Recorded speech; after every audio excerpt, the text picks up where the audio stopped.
welcome to Education, Leadership, and Beyond, Surviving and Thriving. My name is Andrew Murata, host of the show, and it is show number 218. Happy summer. Good afternoon to our live audience watching live here on Facebook. Proud member of the Education Podcast Network, as well as Voice Ed Radio Canada, or wherever you take in your podcast. Happy to be on, happy to be rolling here, sharing information, sharing energy. And when I'm on with another podcast hoster, it's just incredible, right? The conversation, you have someone who knows how to navigate a podcast. We're going to have Ryan Scott here on in a minute. Ryan runs his podcast, The BigEDidea. Ryan's a principal, Ryan's a school leader. Doing great stuff in and out of his schools. I'm curious. He's on the border like me, New York, New Jersey, and PA. He's on the border of Kentucky and Indiana and kind of stretches between those communities, which I think is pretty cool to reach two different communities. So welcome aboard show 218. No sponsor today, but a little commercial. Keynote speaking, workshop presenting is something that I have fallen in love with. It is a great way to connect with people. We're back live doing it, but sometimes there's still a virtual avenue. You're looking for an inspirational speaker. You're looking for a motivational speaker. I'd love to come to your district, your school, your organization. So DM me, reach out to me. I'm on Twitter at Andrew Murata21. But that is a fun part of my work that I'm doing, is connecting with other leaders. So if you're looking for a keynote speaker, you're looking for someone to come in and present to your staff, your administrative team, I'd love to meet you. All right, enough of that. Opening concept today, show number 218, passion projects and adrenaline-producing activities. I just posted that recently about adrenaline-producing activities, and I reread my blog there about that. What are the passions that you have in your life, right? What are the things that really get you going? And in our work in education, right? It's the kids, it's schools, it's staff, it's all of those things. And that's why we as educators got into this. But also it's important to have some outside interests and passions. And I'll share the story. I'm married 20 years now, going on 21. And I took my wife, we're doing these things together. And, they say your dates should have a number of facets in them, right? And one of them is adrenaline producing activities, right? So we went indoor parachute diving, where you go on those things and it blows you up. And it was fantastic, right? And it was just produced so much great energy for our date and our time together. And, as we're moving through the summer here, we're almost to August, and Ryan's go back to school in just a couple of weeks, chase those adrenaline producing activities, those passion projects, right? I'm going to ask Ryan about some of his outside school passions, but it's important that you sharpen your saw, and it's important that you chase those. I have found those in writing. I have found those in being healthy and exercise and connecting with people, right? I really enjoy that. And so I urge you and I challenge you to chase those passion projects of yours and those adrenaline producing activities. Enough of me talking. You don't want to hear me anymore. Let's bring in Ryan Scott, today's guest on the program. Ryan, welcome to Education, Leadership, and Beyond. Thank you, my friend. I appreciate that. Thanks for having me today. It's nice to have you on again. I know we've connected on a number of avenues, but you had me on your podcast as well. Sure did. But I appreciate the time, and I know I'm a busy guy, but you have a lot in the hopper as well.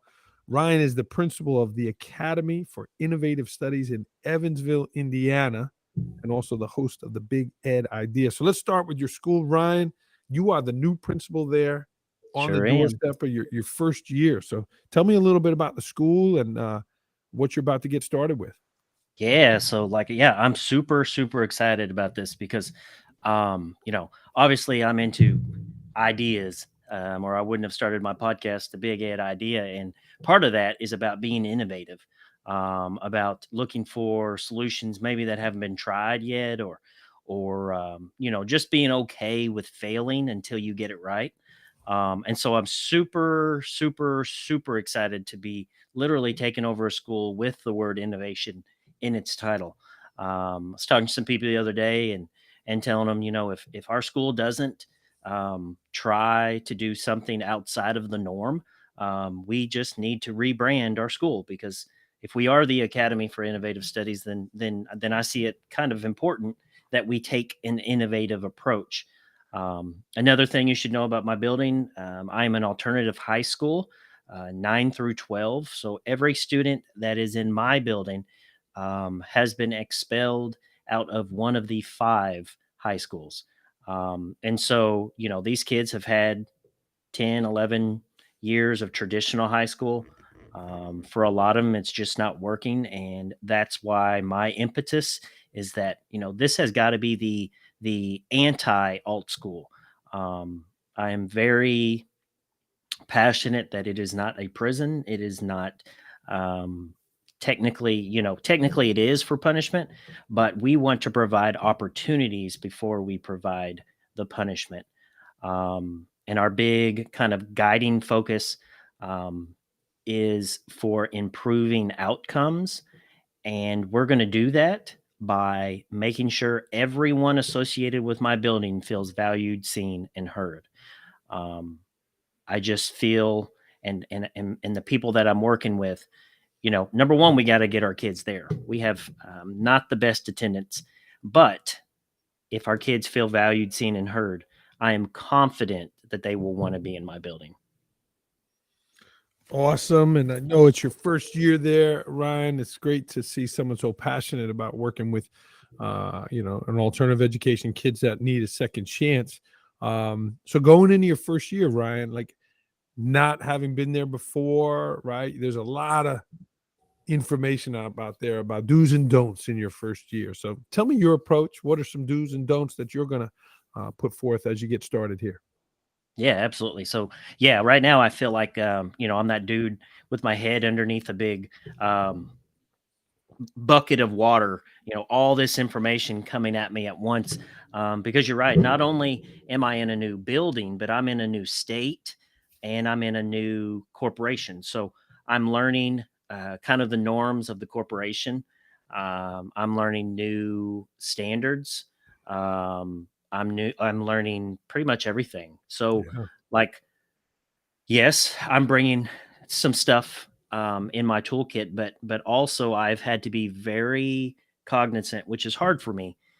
Very cognizant that I need to slow down this first year and take it all in, learn the culture, build relationships with my not only my staff but my parents, who a lot of them are pretty distrustful of the school in the first place. Hmm. And so, yeah, I try to tell myself that, and my assistant principal and another lady are really good at telling me, slow down, because I have all these ideas, but we probably won't get to them within 2 or 3 years. Yeah. Um, our first priority right now is raising expectations, behavior, academic. Like I said, making sure that our kids feel valued, seen, and heard. And then we actually this year are going to a 490 block schedule. And so, Oh, wow. yeah, so we are going to have to do some work around how we can get all of that done in a 90-minute block with, honestly, with kids that don't want to be at school. So then how do we create the classroom community, and environment and relationships that will help our kids um, to go through that 90 minutes. Interesting stuff. So they did not have a block before. Was this something that they were doing, or is this something that you brought? No, so this was something actually that the state, prior to this year, we had five periods, because my students actually they start at 7:30 and they leave at 1:50 every day. So it's a Oh, shortened nice. school day. Yeah. And we are broken down into quarters. And so the state was having problems seeing how our students were earning credits in the time that we had. So the state's like, all right, well, you got to do 90 minutes in order to get all of that content in. Um, so Yeah. we're doing what the man says, and we're going to make it work. A lot of innovation, a lot of opportunities with Yeah. that block in there as well. How about your leadership team, Ryan? You're dealing with kids that have had some trouble in school, but how will you lead your APs, your deans, your head teachers, and kind of guide them? Right? There's leaders who lead the way and they follow. There's other leaders who push people in front and kind of make sure everything's going well. Tell me about your leadership style in leading your team. So I'll be honest, man. I want to trust my people, and so first and foremost, it's I trust you until you give me a reason not to. These people have been in the trenches. A lot of people don't want to be at this school because of issues that they may face or whatever. So these people chose to come to my building. Mm, So right off the bat, I'm going to trust them that they're going to do what's best for my students, for our students. And one of my overarching things is that if it's good for kids, it's good for AIS. And so repeatedly, this is your classroom. You do what you need to do. If it's working, do it. If it's not working, don't do it. Um, I'm not a huge micromanager until I need to be a micromanager. There are ways to make sure that things are getting done in the classroom. I'm a big relationship guy, so I want to meet with my teachers individually weekly just to check in on them. How are things going?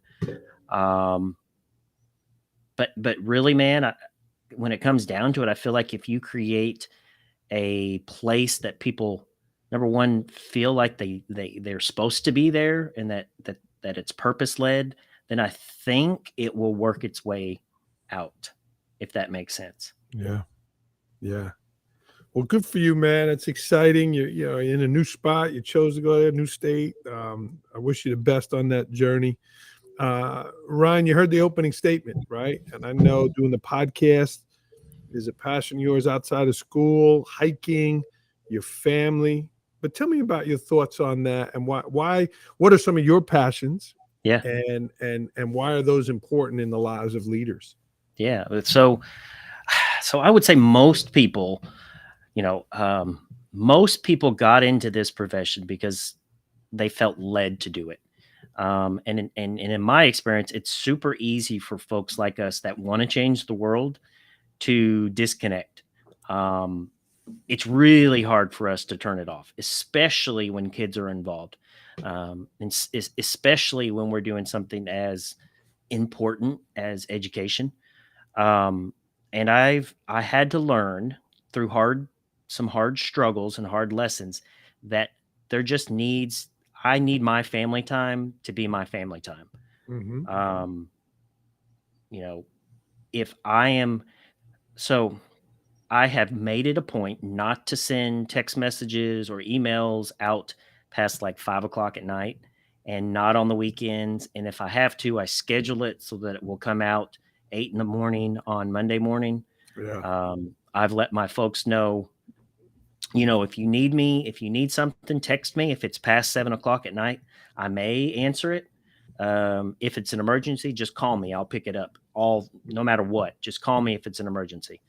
But I've really had to learn that, and I think I learned it probably within the last 4 years as I watched my oldest, who's now 19, Wow. get into high school, and then when I started to reflect about all of the hours that I spent on school stuff instead of family stuff, um, because she has three other sisters, 10, 7, and 5. Mm. And I want to make sure that when those girls grow up and they look back, they remember all the times daddy was doing stuff with them, not all the times that daddy was on his computer doing school stuff.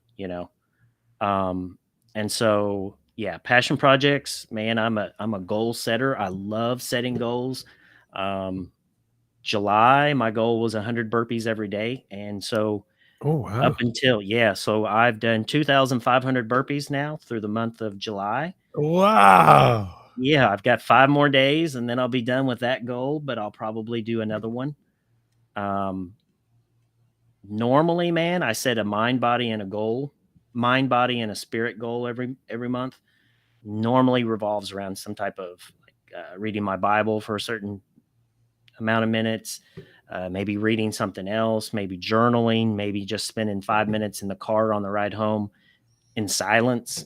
But then outside of that, you had it. I love to hike, love to be out in nature. My favorite thing is to go out for 3 days with my dog and just me, and just go out in the woods and just disconnect. Wow. Did you do that this summer? So I did it right before summer started. But Okay. then, yeah, anybody out there that knows anything about the Ohio Valley, which is Indiana Kentucky border, it is crazy humid in the summer. Oh my God. Crazy, crazy, crazy humid. And so, yeah, like, no, I don't hike during summer. But you're out in the woods 3 days off the grid? Sure am. Oh, wow. Sure am. How many For times have you done that? That's interesting. So my friend and I, prior to COVID, we had started planning to do the Appalachian Trail in sections, and then COVID hit, and so we altered our routes a little bit. And so I have been 4 times now.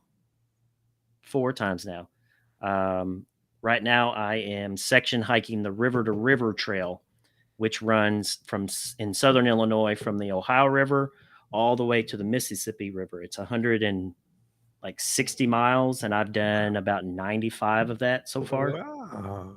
Yeah. That is fascinating. Ryan, get me back to your family, right? You're a busy leader, you got the podcast, but you got 4 girls, you're married, the dogs. How do you carve out the time, like you had mentioned about the phone and this, but even like running the podcast, doing the schoolwork? How do you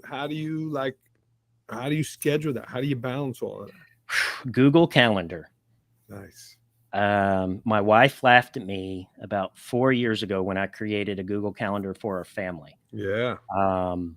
She laughed at me, but my oldest, she puts her work schedule. I put our bills. I put, if my wife needs to do something after work, she puts it in. If I've got something after work, I put it in. I am very OCD. So if I don't be a little ADD with my scheduling. Yeah. But then outside of that, man, I try to, like I said, on the weekends, I try to check out. I don't do any school stuff during the weekends. Now, Sunday nights, I normally reserve for recording my podcasts. Mm-hmm. My wife and kids know Sunday nights at 7:00. That's when I'm going to be recording. And as you know, I mean, once you've done it a couple amount of times, I can record and edit. And normally I can get an editing done and the graphics done in like 15 minutes. Nice. And so the podcast honestly isn't that big of a time commitment, other than going on social media and sharing and trying to get, the activity counts up on social media. But yeah, that's kind of how I try to do it. Yeah. You're being intentional with your time, right? It's important to follow that schedule, but man, the girls, I know you don't use a lot of conditioner in your hair there. I could see it, but the bathroom's there. Are you a morning warrior, Ryan, or are you a night out? Morning. So I get up at 4 a.m. I'm out the door by 4:30. I'm at the gym by 5. I work out from 5 to 6. So last school year, I was way better at this because in my last high school, there was a weight room. So I could literally work out at school and then walk 5 steps to my office. Wow. This year has been a challenge, especially as I'm trying to finish up a book by December. Finding 30 minutes a day is getting harder and harder. But as you know, I mean, you're an author. Some days it just flows. Some days I sit down, I'm like, oh, come on. And lately I've been in the come on state. But well, I know ideas are in your mindset, all of that. Tell me about the book. I didn't have that there. But tell me about that. Okay. So yeah, I'm writing a book for Times 10 publication. Oh yeah. Yeah. So if anybody out there is not aware of them, they are the ones that did the hacking, like hacking leadership, hacking discipline. I know they just came out with one, Hacking Deficit Thinking. Mm. Um, really, really good group, led by Mark Barnes out of Yeah. Ohio. And I pitched this idea honestly on a whim, like last December.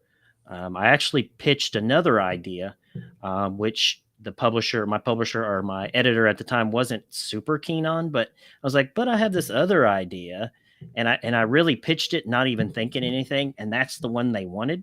And so, yeah, so I've been writing all about hope. Um, but it's about hope theory. There is a theory. It's actually called the Hope Scale, and it was created by Mm. Dr. C.K. Snyder. Mm. And it's essentially, the idea is that hope is a verb, that hope is something that we can teach. And they've done over 2,000 studies on hope theory and showing that students, or just really anybody with a high hope scale, fare better when it comes to stressful situations, when it comes to academics, when it comes to athletics.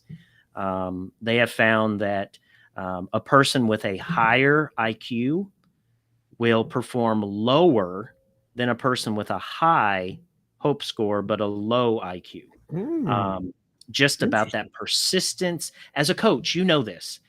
We can teach the skill till we're blue in the face, but if the athlete doesn't have the will, they don't get anywhere.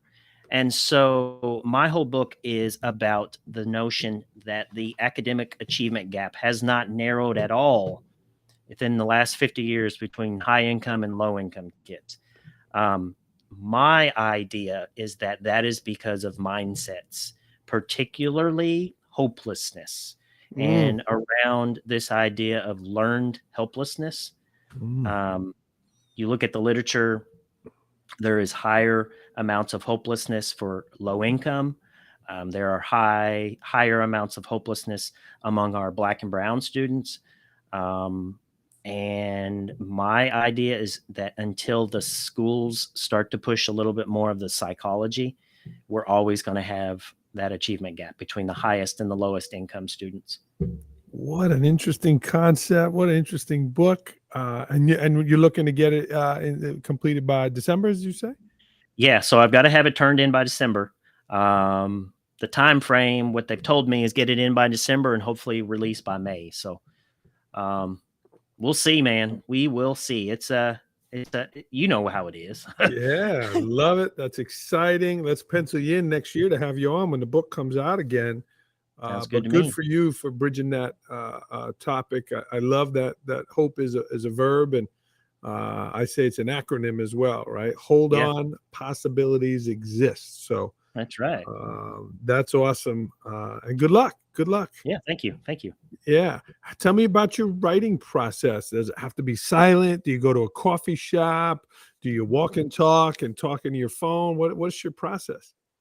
So my writing process, I read a lot of different literature, and what I've been doing is um, I find my research for that chapter that I'm writing, and I'm constantly reading that literature, and then I'm trying to embed stories from my own life, because I definitely went through many years of hopelessness myself, and so Yeah. I'm trying to embed those stories with the research, but then also trying to give actionable steps on the 3 steps of hope. The first one is goal setting. So teaching kids how to goal set. Next one is pathways, or way power is another name. So teaching kids to brainstorm ways that they're going to get to their goal, but one step that a lot of people leave out is alternate routes. So if this first one doesn't work, what am I going to Mhm. do to get there the Mhm. second route? And then the last piece is the willpower. So how do I keep that intrinsic motivation? And a big part of my idea is that motivation has to be coming from the adults, supportive adults in our life. One thing the research has been pretty clear about is that students with nurturing environments, they're born into nurturing environments, whether it's a parent or a guardian or whatever, those kids traditionally have higher hope scores. Now, that's unless they have helicopter parents, because actually helicopter parents are the antithesis or the opposite of what our hopeful kids need, because they do everything for you. So if somebody does everything for me, why do I need to develop pathways for my goals? Interesting. Well, that is an interesting topic, Ryan. That's exciting. I wish you the best on that journey. You touched a little bit on this off air about that time in your life that you used to call it hopelessness or wandering. You mentioned, Yeah.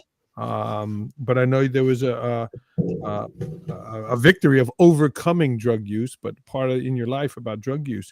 You want to share that story and how you overcame that hurdle? Yeah, I absolutely will. Let me plug in this darn computer. I'm gonna tell you what, man. One of my moves coming over to this new district, I'm used to having Macs. Okay. And yeah, so I've been using a Mac for the last 5 years, and here I am got to use a PC. He's taking himself backwards. So you're looking to energize. You're looking to get some electric there. Yeah, he's plugging in. So, well, All right, I'm good now. take your time. Take your So time. yeah, man. Um, yeah, so I affectionately refer to ages 16, around 16 to 23, 24 as my wandering years. Mm. Um, I was a pretty good soccer player growing up, played select soccer from the time I was 4. Um, got on this select team in a big town. I was a little country boy from a rural community in southern Indiana, and went about 45 minutes to play for a select team. And, as kids do, they need to belong. And so I joined this group of kids that from a bigger town. And those kids started smoking weed and doing dumb stuff. And so what did Ryan do? He fell right into that game. Mm. Um, we were a really, really good team until we all started doing way too much of the other stuff. I sat down the other day, and I was talking to one of my buddies that played on that team, and we started talking about all the guys on the team. And man, like 2 of them have committed suicide. 1 or 2 of them have overdosed. Several of them have been in prison. Wow. And I think it all boils down to, in the very beginning, it was just we were trying to, belong to something, but most of us didn't stop there. I did a lot of other really stupid drugs. I had severe depression, and I don't know to this day if the depression was caused by the drugs, or if the drugs were a way to help with the depression. I would imagine it was the former. I think a lot of those substances probably altered my developing mind at the time. So I did all of that, made a lot of stupid mistakes until um, one day when I was 22, I found out I was going to be a dad very unexpectedly, with quite honestly, a girl that really wasn't into that much, but things happened. Wasn't making good choices, and that I'll be honest, man. When my daughter was born, that was when I decided that life was not all about me. And when I slowly, now I'm not saying like 5 weeks later I was perfect. I'm saying it started a journey. Yeah. But that journey got me back into school. That journey got me working 3 jobs. Uh, that journey got me to shave my head. Um, got me to start working out. Um, and I think, and I told people this before, man, I found my purpose, and it was to be a dad. Mm. And that's why to this day I'm so adamant that we create conditions in our school where our people can be purpose led. Because I just feel, man, when you're purpose led, it makes those tough days a little bit easier. And I think it just, I don't know, if you feel like you're serving something bigger than you, that's always a good thing. So that's kind of those years. I tell my kids, high school kids, multiple times, and I've told them since day one, life is the hardest thing you ever got to do. Anybody that tells you difference on drugs are an idiot. Hmm. Uh, and I tell my kids about my own story. Um, I told them I remembered when I was their age, everybody was telling me you got to know where you're going to college, you got to have it all figured out, and I was so stressed out about it.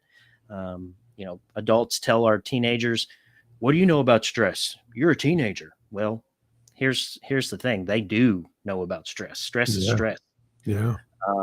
And I will tell my new alternative high school kids, guys, I was just like you. The only difference was I didn't get caught. Um, and that could have been my privilege. That could have been, I came from a middle income family. It could have been that, I don't know. But if I had been caught and had been charged, I would not be where I'm sitting today. Yeah. Yeah.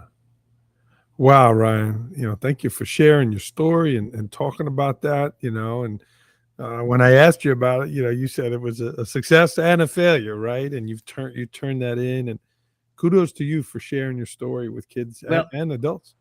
and I'll tell you this, Andrew, like the biggest lie we tell ourselves is that the guy over there has got it all figured out. Mm. Like what we need to honestly, what we really need to be better at is just nobody's got it figured out. Nobody has it figured out. And I guarantee the person that acts like they have it all figured out ain't got it figured out. Yeah. Yeah. Well, that's some story, and here you are helping alternative kids and focusing on kids not from privileged background, etc. So good for you, and amazing that you did straighten your life out, listening to what some of those other guys on the team turned into. Yeah. Wow, wow, Ryan. Anything else you wanted to touch on before we get to rapid fire? I'm sure you and I could do a 24-hour marathon of a podcast together, but was there something you wanted to speak about that I didn't ask you about? Man, I really don't. Tell you, anybody that's listening, as you begin to embark on a year, I would challenge you when you go into your building every day, look for one God wink. Um, Hmm. and maybe you're not a believer, and that's okay. But what I mean by that is look for one tangible something somebody does, somebody says, something that happens in the course of that day that can show you you're in that place where you're supposed to be. Um, I have tried to do that, and it makes the days so much better when I can go home and say, you know what, man, I talked to this kid today, and his life was exactly like my life was. Or I had this kid that wrote me a really nice letter and put it on my desk after I had expelled him. Mm.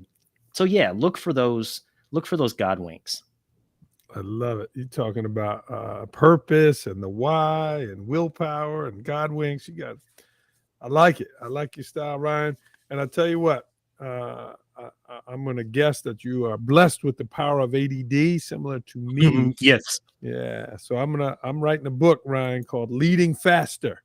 So I Sweet. definitely want to have you part of that and write a Okay. part in that on how you use your superpower, because I can hear it, I can feel it, and that's how I look at it. From Peter Shankman shared that. I don't know if you ever heard the podcast Faster Than No, Normal by Peter Shankman.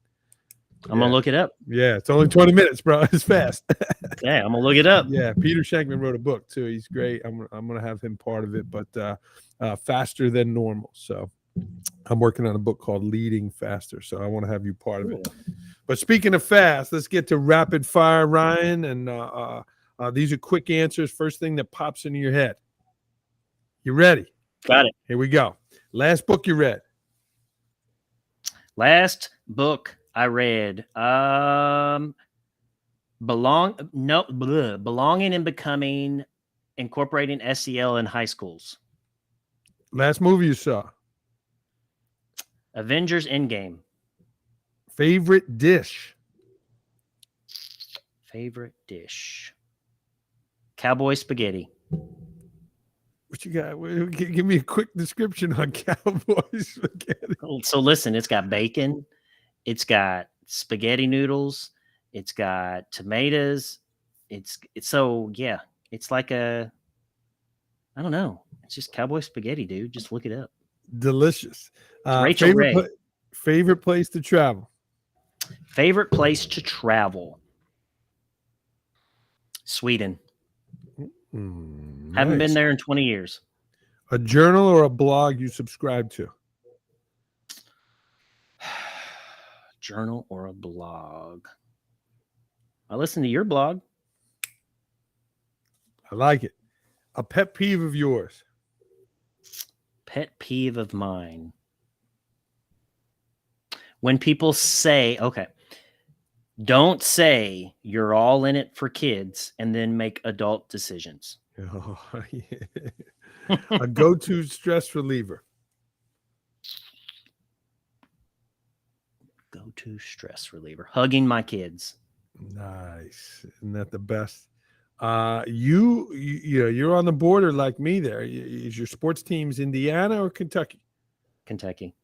When Indiana basketball plays Kentucky basketball, where are you at there? On my couch, watching Kentucky.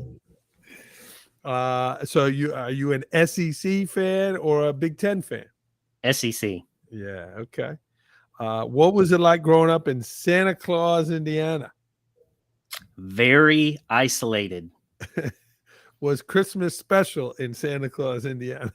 All the time. Listen, Santa Claus, his name was Chris Kringle, drove a bright yellow Volkswagen Beetle. True story. On 8 a.m. on Saturday morning, I feel, fill in the blank. 8 a.m. on a Saturday morning, I'm just waking up, so I'm groggy. You're sleeping in a little bit then. On Saturdays, yeah. Oh, nice. Good for you. Best purchase under $100 that has had a great impact on your life. Best purchase under $100. Ooh. Man, I think my microphone, because it helped me do my podcast and reach all these amazing people out on the Edgesphere. It's making you sound good. If I were to come to a barbecue at your house this summer and you would have said, "Oh, you got to try what is it?" Brisket. Been cooking it for 2 days. Mm-hmm. 2 words to describe yourself. 2 words to describe myself. Can I do 3? We bend the rules for you, Ryan. Okay. Outside the box. Nice. One thing you're curious about.